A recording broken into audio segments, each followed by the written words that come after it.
The latest Genshin update has quite a few surprising reveals, and these are the top 5 new features coming with the 5.4 version. Look, I'll be honest, this update definitely feels more of a filler patch. However, there's a couple of big changes coming to the game, especially when I talk about the 4th feature later in the video. But for now, in terms of new story content, the only thing that will be added permanently will be yumemizuki's story quest. A lot of details were shared about it, but long story short, after completing her story quest, just like for previous characters, you'll also obtain some of Mizuki's ascension materials.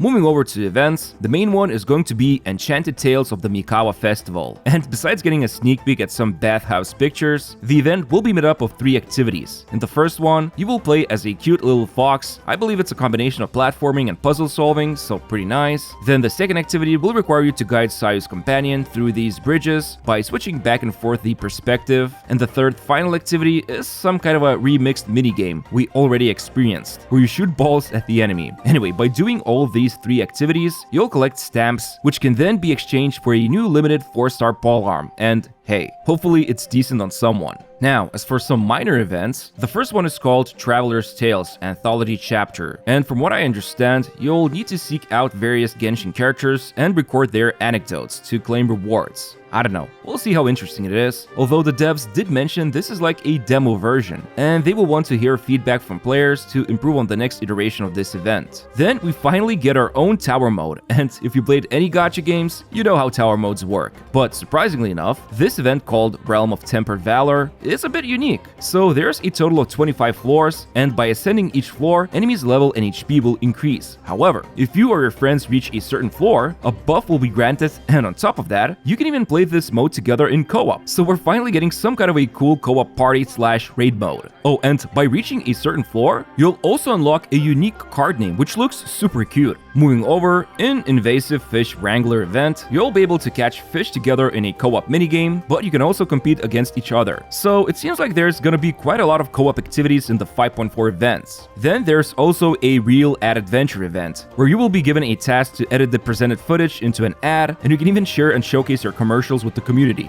Pretty funky. Finally, for my TCG crowd, Auto Battle Mode is making a comeback, and it will now have a concede button if you want you to throw the game. Plus, new character and monster cards will also be added into the game. Oh, and of course, how can I forget? Leyline Overflow, as always, will be available yet again.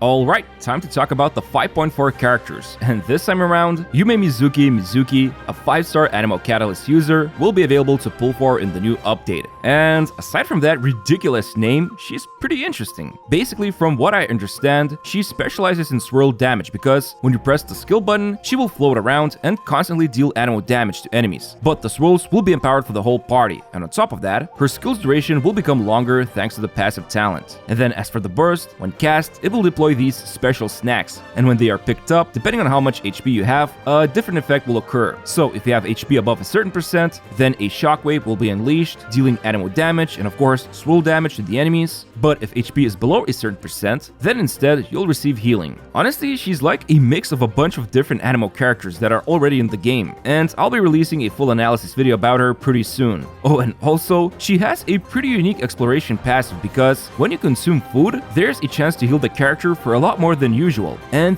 this chance will depend on the character's friendship level. The higher it is, the better the chance it will happen. Now, moving over to the 5.4 banners, in Phase 1, Mizuki and Sijouin will be the featured 5 stars, and Mizuki's signature weapon will also be available to pull for, while in Phase 2, you'll be able to pull for Furina and Wriothesley. So anyone who's been saving up your Primo Gems, this is a great time to obtain Furina, who is a very powerful support for many teams. However, the biggest plot twist about Mizuki, she's gonna become a standard unit after the 5.5 update, and will be added to the standard banner pool. So some of you might get spooked by her when you lose your 50-50 in future versions. Now, this newest change should have been part of the next section of the video, but it's big enough to deserve its own segment. And actually, in the livestream, Hoyoverse didn't even talk about it. It was only previewed on HoYoLab website. And that's because this change is coming with the 5.5 update, but it's worth talking about it now. Okay, so the Sanctifying Elixir has been a pretty decent change since 5.0. However, I don't know about you, but I got screwed by RNG pretty hard. For example, when spending these elixirs on a goblet with critical rate and damage substats, I actually never ended up rolling on them. So to avoid disasters like this one from happening ever again, starting with 5.5 update, now when you choose to create an artifact from the artifact transmuter gadget, you will now have a guarantee to upgrade the selected substats at least 2 times. So for example, if I make a new goblet in 5.5 update and select crit rate and damage substats, I am guaranteed 2 enhancements will land on either crit rate or crit damage. And this means by the minimum, you should end up with at least 21.7 CV. Although keep in mind, we will learn about the final details after the update. But basically, if you have any elixirs, make sure to not spend any of them until the 5.5 update is live. And in my opinion, this change is amazing for casual or newer players especially, since you will be able to obtain pretty good artifacts by just relying on this system. But in reality, this should be a godsend for anyone, since the artifacts will end up with pretty good substats overall, even if it only lands twice on any of your preferred stats.